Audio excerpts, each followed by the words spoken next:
서편 산지와 평지와 레바논 앞 대해변에 있는 헷 사람과 아모리 사람과 가나안 사람과 브리스 사람과 히위 사람과 여부스 사람의 모든 왕이 이 일을 듣고 모여서 일심으로 여호수아와 이스라엘로 더불어 싸우려 하더라.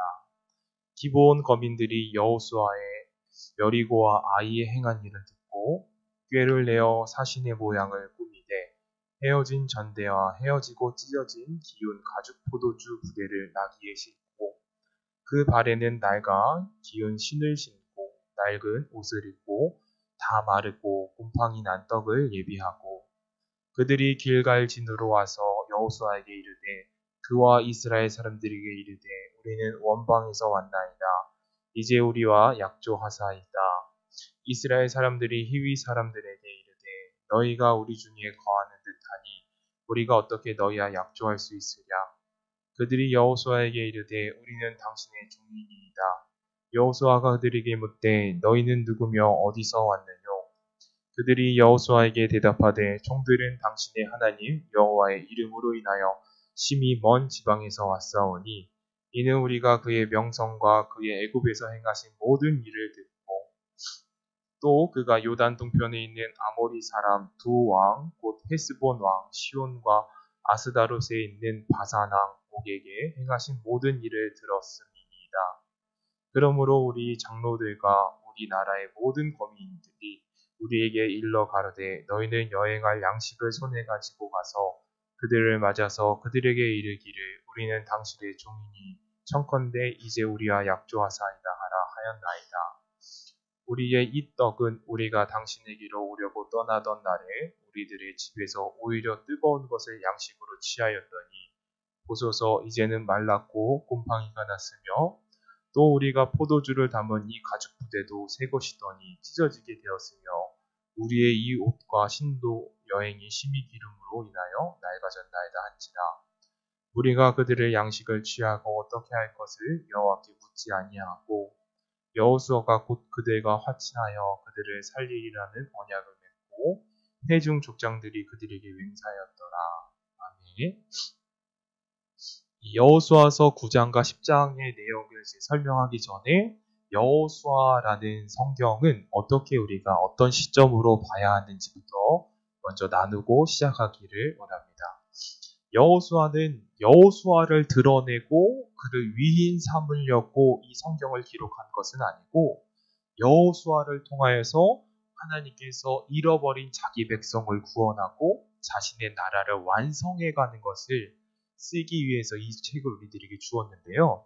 그러니까 하나님이 자기 백성을 어떻게 구원하는지 라는 시점을 가지고 이걸 보셔야 되는 겁니다.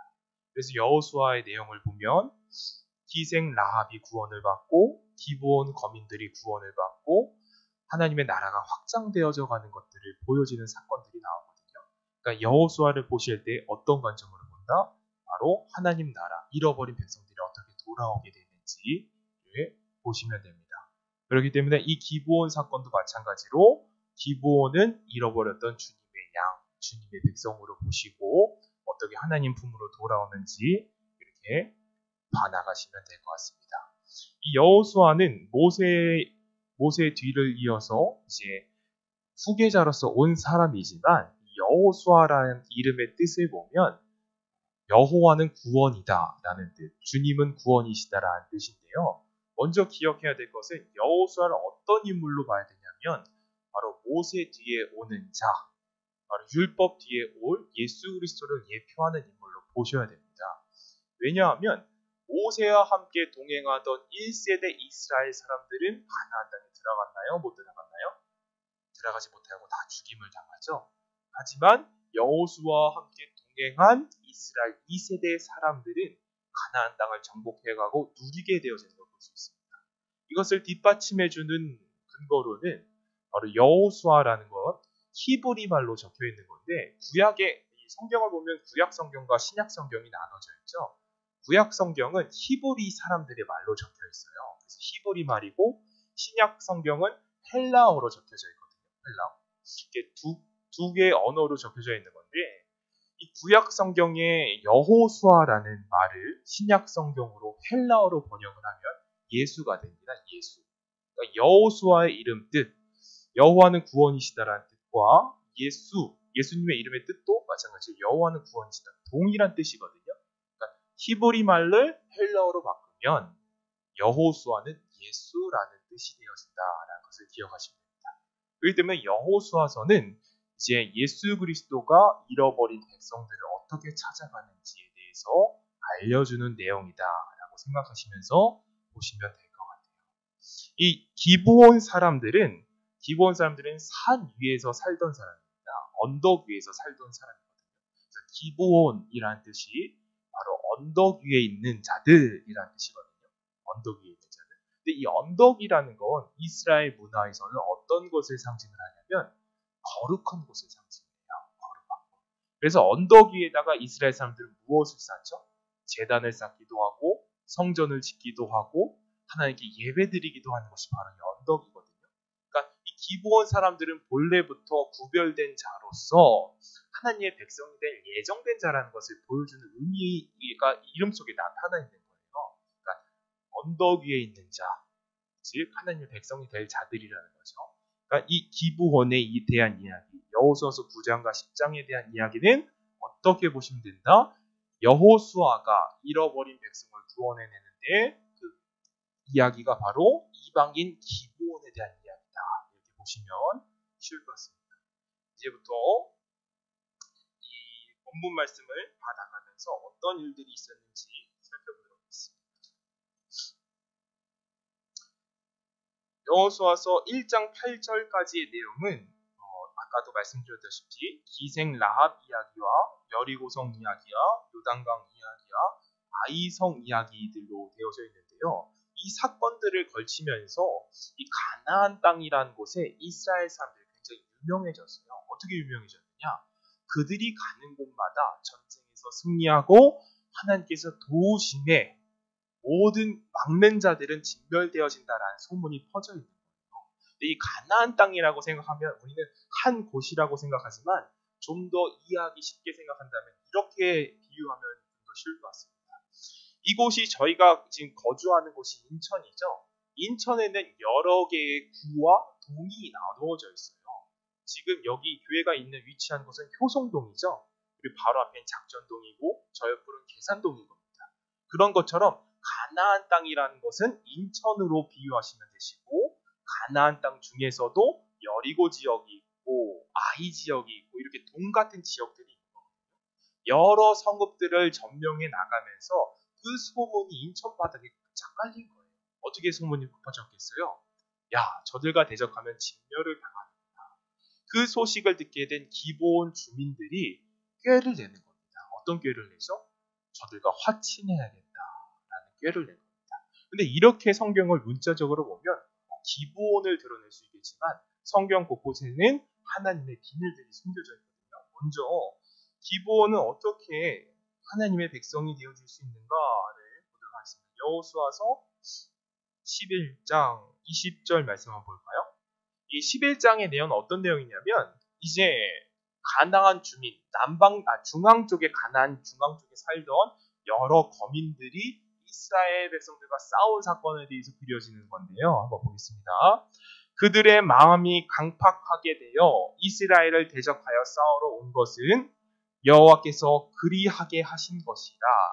그들로 저주받은 자들에게 하여 은혜를 입지 못하게 하시고 여호와께서 모세에게 명하신 대로 진멸하려 하심이었더라. 그러니까 기브온 말고 다른 주민들을 이야기하는 거거든요. 그러니까 기브온만 무엇을 받았다라는 것을 여기서 확인할 수 있죠. 기브온만 은혜를 입었다라는 걸 확인할 수 있는 거예요. 여기 보니까 그들은 저주를 받은 자 되고 은혜를 입지 못하게 누가 막았다라는 거예요? 하나님께서 막았다라는 겁니다. 가나안 여러 거민들 중 누구만 선택을 하신 거예요? 하나님 백성 되게 하기로 기브온만 선택을 하신 거예요. 그래서 하나님께서 기브온에게 은혜를 준 것인데 그 은혜를 들은 결과로 기브온 사람들은 어떤 일들을 했냐면 본문 말씀 1절을 보겠습니다. 여호수아 9장 1절로 한번 넘어가 볼게요.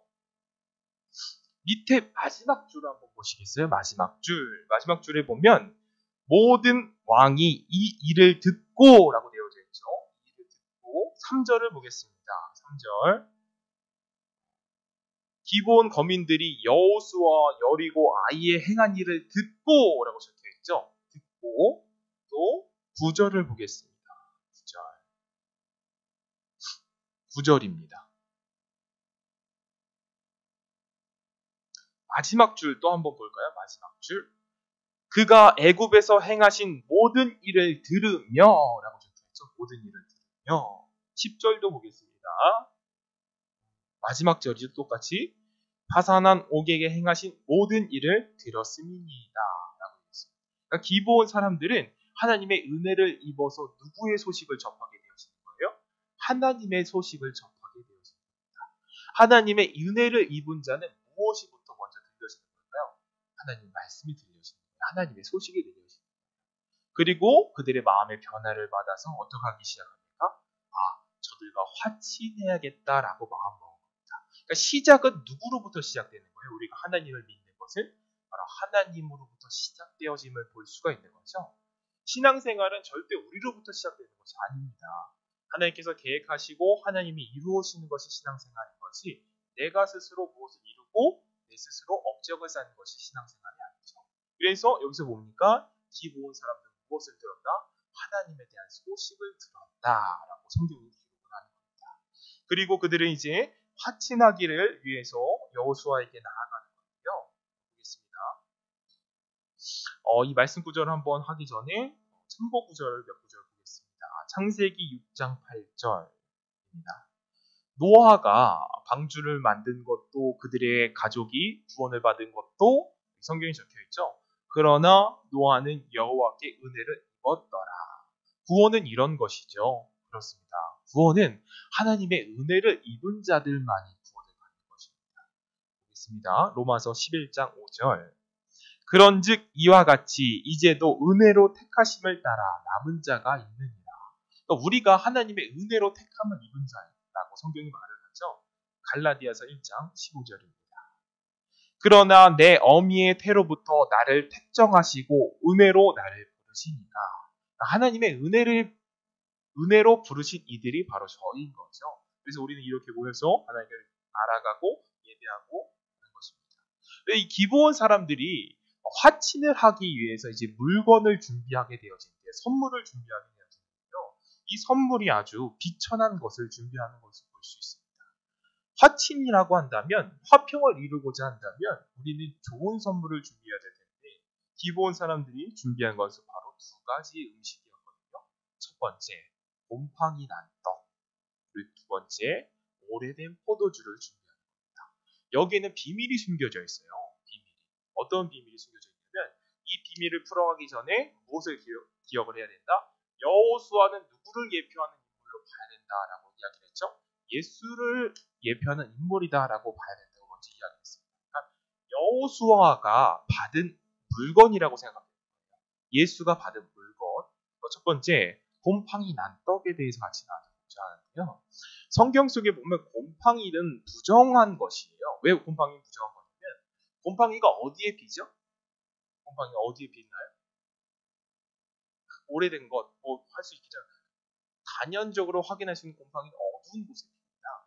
어두운 곳에. 어둠 가운데 피는 것이 곰팡이거든요. 그래서 비유를 하는 거예요. 어둠 가운데, 죄 가운데 피는 것이 곰팡이기 때문에 곰팡이는 부정하다라고 구약성경에서 정하는 건데 곰팡이는 어둠 가운데 피는 거 그걸 기억을 하시고 그러니까 죄덩인 거죠. 곰팡이 같은 거.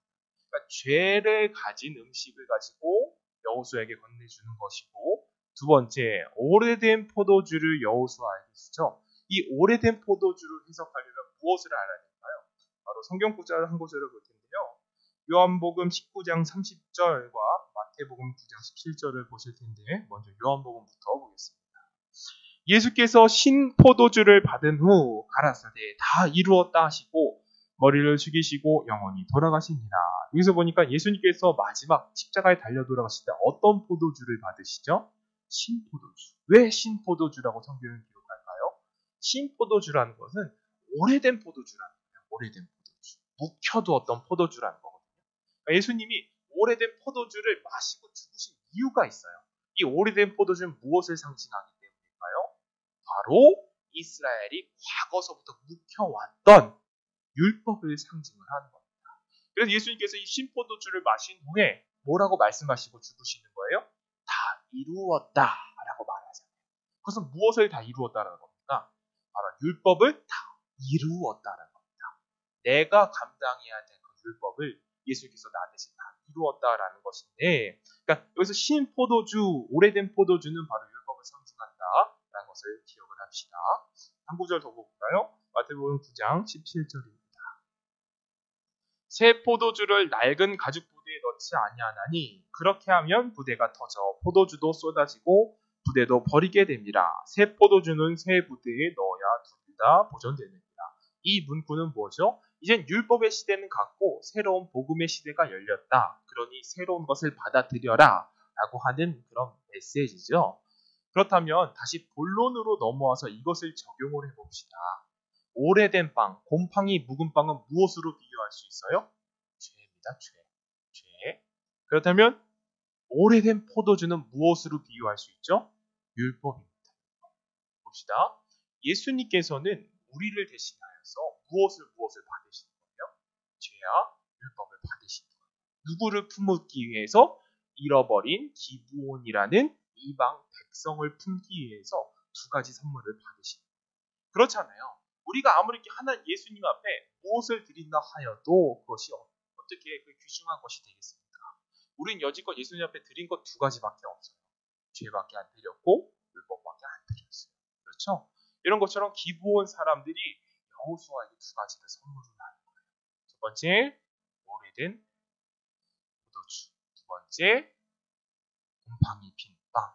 이것처럼 우리는 민폐되어지는 것만 예수님 앞에 갖다 줍니다. 근데 이 여호수아가 이 장면에서 참 재밌는 게 무엇이냐면 이 선물을 받았다면 이 선물을 받고 화친을 맺으려면 주변에 많은 동료들이 있었을 거 아니에요. 여호수아와 그를 함께하는 군대 장관도 있었을 테고 참모진도 있었을 테고 족장들도 있었을 테고 여러 인물들이 주변에 있었을 거예요. 근데 기브온이라는 사람이 찾아왔어요. 그 민족들이. 그렇다면 이걸 어떻게 할까요? 물어봐야 될 거 아닙니까? 주변 사람들이. 어떻게 하면 좋겠습니까? 회의를 해봅시다. 이렇게 진행을 해봐야 되는데 여호수아는 아무에게도 그것을 묻지 않고 독단적으로 결정을 하게 됩니다. 독단적으로 무엇을 결정해요? 너희들 나와 하친하자라고 결정해요. 이와 같습니다. 죄인을 누가 받아줄 수 있겠습니까? 우리와 같은 죄인을 누가 받아줄 수 있겠어요? 근데 예수님이 독단적으로 행동을 하시는 겁니다. 나를 받으시기 위해서 우리의 죄를 받으시고 율법을 해결하시고 이런 일들을 해나가시는 거죠. 그러니까 이 기브온의 사건은 여러 가지 복음들이 들어져 있다. 그런 것을 보면서 더 내용들을 받아가도록 합시다. 이제 화친을 하게 되어지는데 6절에 보면 한번 보겠습니다. 본문 말씀 여호수아서 9장 6절입니다. 9장 6절. 제가 적어서 드리지 못한 것 같아요. 보겠습니다.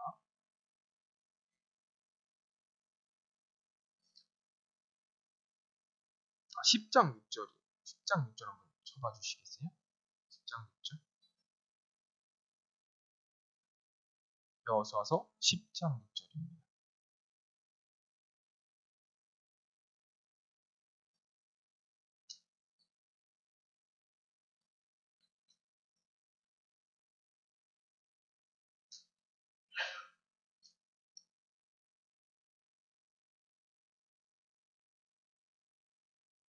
제가 말씀 구절을 잘못 적은 것 같고요. 하지만 여호수아 9장이나 10장 안에 이런 말씀 구절이 있는데 한번 확인해 보시면 찾아보시면 말씀해 주세요. 그들과 조약을 맺은 후 사흘이 지나서야 그들이 이웃에서 자기들 중에 거주하는 자들이라 함을 들으니라. 여기서 성경에서 기억해야 될 건 뭐냐면 사흘이 지난 뒤에 그들이 그 주민이었다는 것을 이스라엘 사람들이 발견을 하는 거예요. 사흘이라는 것은 며칠이죠? 3일이죠, 3일. 3일 뒤에 발견을 하는 겁니다. 그러니까 화친을 이미 맺었어요. 아무도 이 자들은 이제 이스라엘 백성이니까 건들지 못한다라고 화친을 맺은 지 3일 뒤에 들키는 거예요. 어떤 인물이었다는 걸 들키는 거예요? 가난한 인물이라는 걸 들키는 거예요. 이놈들이 죄인이라는 걸 들키는 거예요. 그러니까 기본 사람들은 자신들이 가난한 사람이란 걸 들키면 안 돼요. 왜? 화친을 유지하기. 그런데 며칠 만에 들키는 겁니까? 3일 만에 들키는 거예요. 3일 뒤에는 그들을 건들 수 있었어요? 못 건드렸어요? 건들지 못하는 거예요. 왜? 이미 여호수아와 화친했기 때문에. 이것은 여기는 비밀이 숨겨져 있겠죠? 여기에도 말씀하는 3일 뒤라는 건 뭡니까? 예수님께서 십자가에 달려 돌아가신 후 부활하시는데 3일이 걸리셨죠? 그 뒤로는 누구도 우리를 건들 수가 없잖아요. 누구도 우리를 송사할 수 없고 누구도 우리를 죄인이라 여길 수가 없는 거예요. 이처럼 기브온 사람들이 3일이 지난 뒤 그들이 죄인이란 걸 들켰지만 아무도 그들을 건들 수 없었다라는 것을 여기서 볼 수가 있는 겁니다. 에베소서 2장 14절. 에베소 2장 14절. 그는 우리의 화평이신지라 둘로 하나를 만든사 중간에 막힌 담을 오시고. 이처럼 여호수아가 중간에서 기브온과 이스라엘 사람들을 위해서 중재를 하듯이 예수님께서는 우리와 하나님 사이에서 중재를 하는 겁니다. 우리가 아무리 죄를 지고 기브온과 같은 이방인이라 할지라도 예수님께서 우리의 중간에서 변호사처럼 무엇을 해주는 거예요?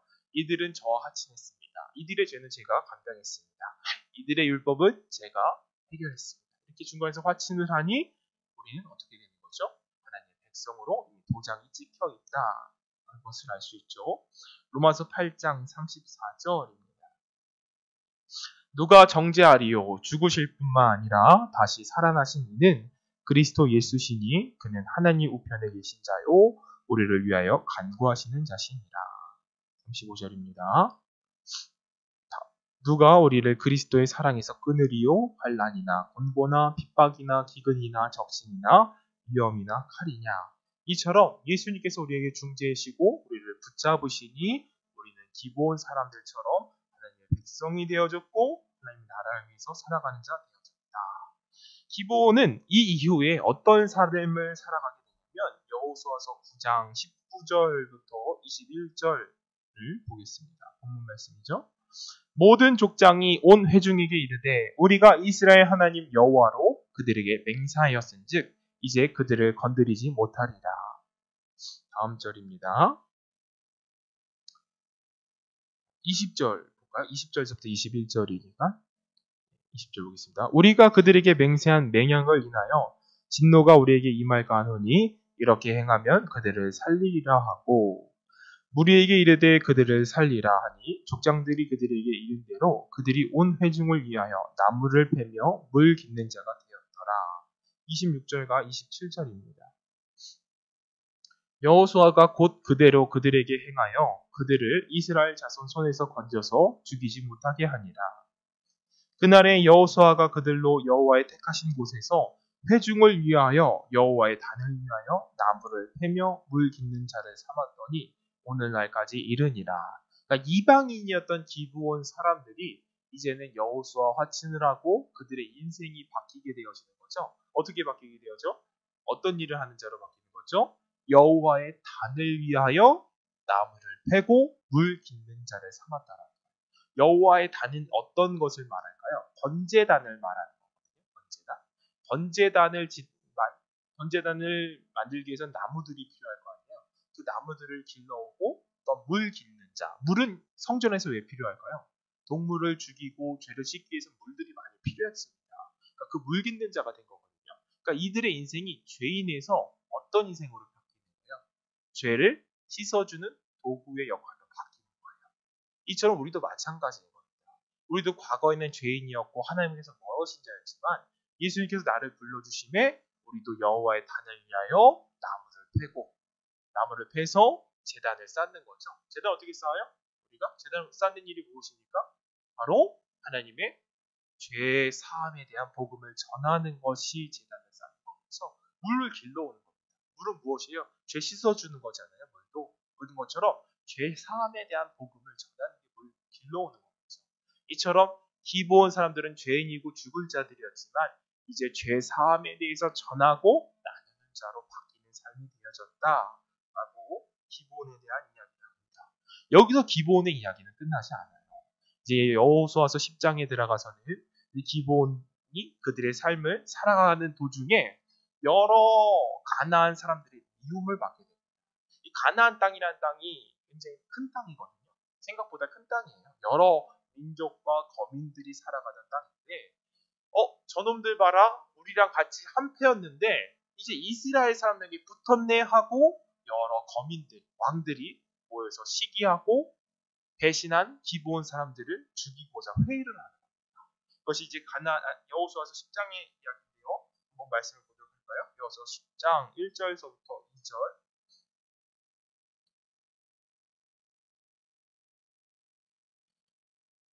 그때 여호수아가 아이를 취하여 진멸하되 여리고와 그 왕에게 행한 것 같이 아이와 그 왕에게 행한 것 같이 또 기브온 거민이 이스라엘과 화친하여 그 중에 있다함을 예루살렘 왕 아도니세겔이 듣고 크게 두려워하였으니 이는 기브온은 왕도다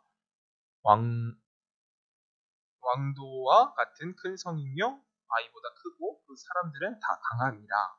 그리고 이제 5절서부터 보겠습니다. 5절서부터 이러므로 아모리 5왕 곧 예루살렘 왕과 헤브론 왕과 야무릇 왕과 라기스 왕과 에글론 왕이 다 함께 모여 자기들의 모든 군대를 거느리고 올라와서 기브온에 대진하고 싸우니라. 기브온 사람들이 길갈에 진을 보내어 여호수아에게 전언하되 당신의 종들을 돕기를 더디 마소서. 속히 우리에게 올라와서 우리를 구조하소서. 산지에 거하는 아모리 사람의 왕들이 다 모여 우리를 치나이다 하니 여호수아가 모든 군사와 용사와 더불어 길갈에서 올라가느니라. 여기까지 오겠습니다. 이 상황을 잘 한번 떠올려 보세요. 어떤 상황인 거죠? 이제 배신한 기브온을 여러 가나안 왕들이 미워해서 기브온 사람들을 죽이기 위해 5 왕들이 모였고 수많은 군사들이 모였는데요. 그곳에 겁에 질린 기브온은 누구에게 도움을 청하죠? 여호수아에게 도움을 청하는 겁니다. 곧 있으면 우리가 죽게 생겼어요. 저희를 죽이러 왔어요. 라고 말하자 여호수아가 군대를 가지고 이제 달려나가는 건데요. 이 장면은 우리가 성경에서 한두 번쯤 들어봤을 만한 장면이에요. 어떤 장면이 나오죠? 바로 태양아 멈춰라 라는 그 장면이 바로 이 기브온 사건에서 나오는 장면이거든요. 한번 보겠습니다. 12절부터 15절 한번 볼까요? 12절부터 여호와께서 아모리 사람을 이스라엘 자손에게 붙이시던 날에 여호수아가 여호와께 고하되 이스라엘 목전에 가로되 태양아 너는 기브온 위에 머무르라. 달아 너도 아얄론 골짜기에 그리할지어다 하매. 여기까지 보겠습니다. 여기서 중요한 것은 기억해야 될 것은 기브온은 백성이란 말입니다. 하느님의 백성인 거예요. 그러니까 기브온은 원래 어떤 자들이었어요? 어둠 가운데 속하던 자들이었어요. 죽음 가운데 속하던 자들이었거든요. 곧 있으면 하나님께 죽음을 당해야 될 자들이었어요. 왜냐? 하나하나 격파되어져 가고 있는 상황 속에서 기브온은 그 사이에 꼈을 때 누구에게 화친을 한 거예요? 여호수아에게 화친을 한 거죠. 곧 죽을 자들이고 어둠 가운데 있던 자들이 기브온 사람들인 건데 그 기브온 사람들 머리 위에 무엇이 뜨는 겁니까? 태양이 뜨는 거예요. 태양아 누구 위에 머물러라 라고 성경이 기록하죠. 기브온 위에 머물러라 라고 기록을 하죠. 이처럼 어둠 가운데에서 죽음 가운데서 있던 기브온이 어디로 나아가는 장면을 보여주는 거예요. 빛으로 나아가는 장면을 보여주는 거예요. 이 장면이 그렇겠죠? 네. 빛으로 나아가는 겁니다. 참고 구절 한번 볼까요? 베드로전서 2장 9절입니다. 오직 너희는 택하신 족속이요 왕같은 제사장들이요 거룩한 나라요 그의 소유된 백성이니 이는 너희를 어두운 데에서 불러내어 그의 기이한 빛에 들어가게 하신 자의 아름다운 덕을 선전하게 하려 하십니다. 우리가 빛으로 나아간다라고 고백을 하고 이야기를 하잖아요. 이처럼 기브온도 이제 죽을 자에다가 머리 위에 태양이 뜨는 겁니다. 그리고 하나님의 도우심이 일어나기 시작을 하는 건데요. 이제 여호수아가 5 왕을 물리치는 장면으로 넘어가 보도록 하겠습니다. 여호수아서 10장. 여호수아서 9장과 10장에는 많은 복음적인 내용들이 숨겨져 있어요. 이것들 잘 찾는 것이 저희들이 해야 되는 역할이고 알아가야 되는 건데요. 본문 말씀 10장 24절에서부터 26절 보겠습니다.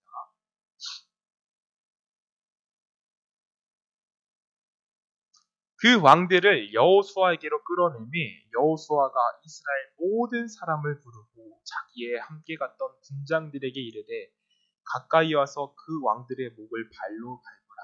가까이 와서 그들의 목을 밟으매라고 적혀 있습니다. 그러니까 다섯 명의 왕과 가나안 군사들이 쳐들어왔는데 여호수아에게 패배를 하죠. 그리고 어디가 머리를 밟아요? 목이 머리를 밟힌다. 누워져서. 이 장면 보면 우리 무엇을 떠올려야 돼요? 창세기 사건을 떠올려야겠죠. 창세기 사건, 여자의 후손이 오면 뱀의 머리를 밟는다라는 것처럼 성경 말씀 한번 볼까요? 창세기 3장 15절. 내가 너로 여자와 원수가 되게 하고 너의 후손도 여자의 후손과 원수가 되게 하리니 여자의 후손은 내 머리를 상하게 할 것이요 너는 그의 발꿈치를 상하게 할 것이라 하시고. 그렇습니다. 여자의 후손이면 뱀의 머리를 밟는 거죠. 이처럼 여호수아가 기브온에게 찾아오니까 어떻게 되는 거예요? 원수들이 넘어져서 목이 밟히는 거죠. 목을 밟았다는 건 뭘 말하는 거예요? 머리를 밟는 거잖아요. 뱀은 어디를 잡아야 잡을 때? 뱀은 꼬리를 잡나요? 꼬리를 잡으면 해가지고 딱 물겠죠. 뱀은 어디를 잡아야 딱 움직여요? 목을 밟잖아요. 그런 것처럼 여호수아가 원수의 목을 밟으라고 누구에게 명하는 거예요? 이스라엘 사람들에게 명하는 겁니다. 같이 따라왔던 이스라엘 사람들. 이와 마찬가지인 거예요. 우리도 이와 같은 겁니다. 우리가 원수의 목을 밟는 게 아니라 예수님이 찾아와서 말하는 거예요. 야, 내가 이겼으니까 지금 넘어져서 누워져 있으니까 다 죽었으니까 머리 밟아. 그러니까 이스라엘 사람들 얼마나 쉬웠겠어요. 다 가서 누워져 있는 원수의 목만 밟으면 돼요. 그리고 그들은 어떤 마음을 느꼈겠어요? 야, 우리가 이겼다, 승리했다라는 마음을 얻었겠죠. 이처럼 여호수아가 이렇게 승리를 안겨주는 겁니다. 그래서 여호수아서는 누구를 생각하면서 보셔야 된다? 바로 오실 예수 그리스도의 모형을 찾아보면서 보되 구원을 얻어가는 백성들의 모습도 함께 찾아보시면 되는 겁니다. 또한 그 왕들을 또 어떻게 했느냐? 본문 말씀으로 넘어와 볼까요? 26절입니다. 여호수아서 10장 26절. 그 후에 여호수아가 그 왕들을 쳐 죽여 다섯 나무에 매어 달고 석양까지 나무에 달린 대로 두었다가. 여기서 보니까 뭐라고 말합니까? 다섯 왕들, 원수를 어디에다 달아버리는 거예요? 나무에 매달아버리는 거예요. 우리는 십자가를 보면서 이 십자가란 나무를 보면서 어떤 마음을 얻어야 됩니까? 원수가 죽임받았다. 우리가 승리했다. 죄가 도말됐다. 사해졌다. 그것을 보면서 평안함을 얻어야겠죠. 그러니까 이스라엘 사람과 기브온 사람은 나무에 매달린 원수를 보면서 어떤 마음을 얻었겠어요? 나를 괴롭힐 자들이 이제는 다 떠나갔다. 저들은 이제 죽었다. 끝났다. 라는 마음을 가지고 마음속에 평안함과 안식이 찾아오겠죠. 그와 같은 겁니다. 우리도 십자가를 보면서 어떤 마음을 품어야 될까요? 예수님 아프셨겠다. 그런 마음도 당연히 품어야겠지만 내 죄 사함 받았다. 원수가 떠나갔다. 그리고 마음에 평안함을 얻고 기쁨을 얻어야 되는 것이 우리가 바라봐야 이 십자가겠죠. 왜? 원수가 이곳에 매달려 다 죽었으니까. 그렇겠죠. 여호수아서는 이렇게 많은 비밀들을 숨기고 있는데요. 나무에 매달린 걸 보면서 원수가 나무에 매달렸다는 것을 기억을 하셔야 돼요. 그리고 여호수아 10장 42절과 43절로 가볼까요? 이 기브온의 이야기의 끝자락을 이야기하는 건데요. 보겠습니다. 이스라엘 하나님 여호와께서 이스라엘 위하여 싸우신 고로 여호수아가 이 모든 왕과 그 땅을 단번에 취하니라. 43절. 여호수아가 온 이스라엘로 더불어 길갈 진으로 돌아왔더라. 성경이 기록합니다. 여기서 보면 몇 명의 왕이 여호수아에게 쳐들어왔어요. 기본을 주기 위해서 5명의 왕이 쳐들어왔어요. 5명의 왕이 쳐들어왔으니까 그들이 갖고 있던 땅도 굉장히 많았겠죠. 그 땅을 어떻게 해버리는 거예요? 여호수아가 취해버리는 거예요. 왜? 원수를 물리쳤고 이제 그들의 땅은 하나님의 땅이 되었으니까. 하나님이 약속하신 땅이 되었으니까. 우리가 하나님의 나라를 침노하는 것은 이와 같은 겁니다. 하나님의 나라를 침노해야 돼. 그러니까 더 열심을 내야 돼. 더 내가 뭘 해야 돼. 이것이 아니라 우리가 침노하는 방식은 어떤 방식인 거예요? 그냥 여호수아서 졸졸 따라다니는 게 침노하는 거예요. 보니까 여호수아가 어떻게 하는 거예요? 왕을 죽이고 진멸하고 없애버린 다음에 땅을 취해버리죠. 그리고 그 다음에 어떻게 할까요? 이스라엘 사람들에게 분배하는 내용이 그 다음부터 쭉 나오는 거거든요. 이와 같습니다. 하나님의 나라를 우리가 얻어가고 하나님 나라의 상급을 받아가는 것은 이와 같은 거예요. 어떤 것이죠? 제가 어릴 적에 들었던 전도하면 벽돌이 한 장 쌓이고 하면은 금으로 된 달란트를 받아서 더 누리고 개털모자 안 쓰고 이런 게 아니라 여호수아가 어떻게 하는 진행 방식을 보여줘요? 자기가 먼저 선두로 서서 땅을 다 진멸해요. 그리고 이스라엘 땅으로 가져온 다음에 제비를 뽑아서 나눠주는 겁니다. 공짜로. 이와 같은 거예요. 우리가 하나님의 나라의 상급을 받고 하나님의 땅을 누리는 것은 예수 그리스도를 쫓아가니 예수 그리스도가 자신의 나라를 나눠주고 우리는 그 안에서 왕으로서 살아가는 게 바로 성경의 이야기죠. 그래서 요한계시록에 보면 우리가 다 왕노릇할 거라고 성경이 이야기를 하잖아요. 그 왕노릇하는 데에서 어떻게 한다 그래요? 예수님이 어린 양 대신 예수님께서 저쪽에서 등장할 때 우리가 쓰고 있던 왕관, 왕이 쓰여야 될 왕관을 누구에게 주죠? 예수님께 드리잖아요. 왜 예수님께 드릴까요?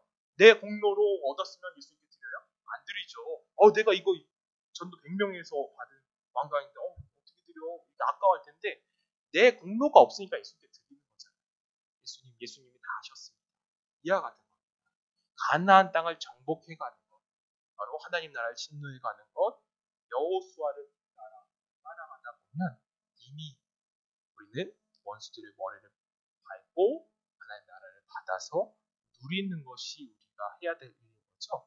여기에 이렇게 기본에 대한 이야기를 쭉 해나가고 있는 겁니다. 한번 정리해 볼까요? 정리를 해보겠습니다. 오늘 기본이 구원받아는 그 과정에 대해서 성경에 나누었는데요. 기본이 하나님의 백성이 되어진 것은 누구의 은혜였다? 바로 하나님의 은혜였다. 성경 기록에 나와 있잖아요. 하나님의 은혜를 입었더라. 누가? 기본. 그렇기 때문에 기본은 다른 민족들과 다르게 무엇을 들어요? 하나님의 말씀을 듣게 됩니다. 하나님의 소식을 듣는 겁니다. 그 소식을 들은 기본이 누구에게 나아갑니까? 여호수아에게 찾아가는 겁니다.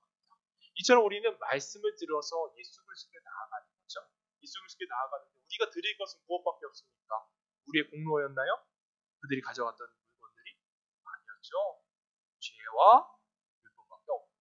근데 여호수아는 그 죄와 율법을 어떻게 했어요? 그냥 받아버리잖아요. 다른 사람과 의논하지 않고 그냥 받는 거예요. 일단 받는 거예요. 왜? 뭐 하기 위해서? 자신의 백성으로 삼기 위해서. 그렇듯 우리가 드린 것은 죄밖에 없고 내 앞에 드릴 것이 없었지만 주님 우리를 백성으로 불러 삼아서 약속을 하는 겁니다. 그 약속을 했는데 며칠 뒤에 그 약속이 완성이 되어서 누구도 우리를 믿을 수 없었어요? 3일 뒤에 그 약속이 완성됐죠. 3일 뒤에 기브온은 자신의 모습이 드러나요. 들킵니다. 사람들. 어떤 모습이 들켜요? 야, 쟤 가나안 놈이래. 여기서 우리가 죽여야 될 이방인이야 하고 들킨단 말입니다. 근데 들키는데 누가 그 사이를 막았어요? 여호수아가 막잖아요. 여호수아가 막고 뭐라는 거예요? 얜 나와 약속한 사람이야. 화친한 사람이야. 아무도 못 건드려. 그리고 그들을 어디로 옮기는 거예요? 하나님의 전으로 옮기는 거예요. 전으로 옮겨서 무엇을 하면서 살아가도록 공급하십니까? 하나님의 제단을 쌓고 물 깃는 자로 부르시는 겁니다.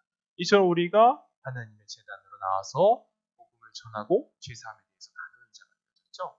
그럼에도 불구하고 기브온에게 많은 공격들이 있었습니다.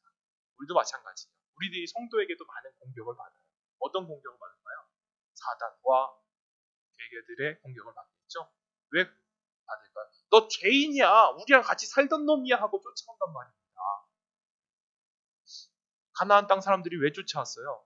왜 배신해? 하고 쫓아왔잖아요. 저놈을 죽이자 하고 쫓아왔잖아요.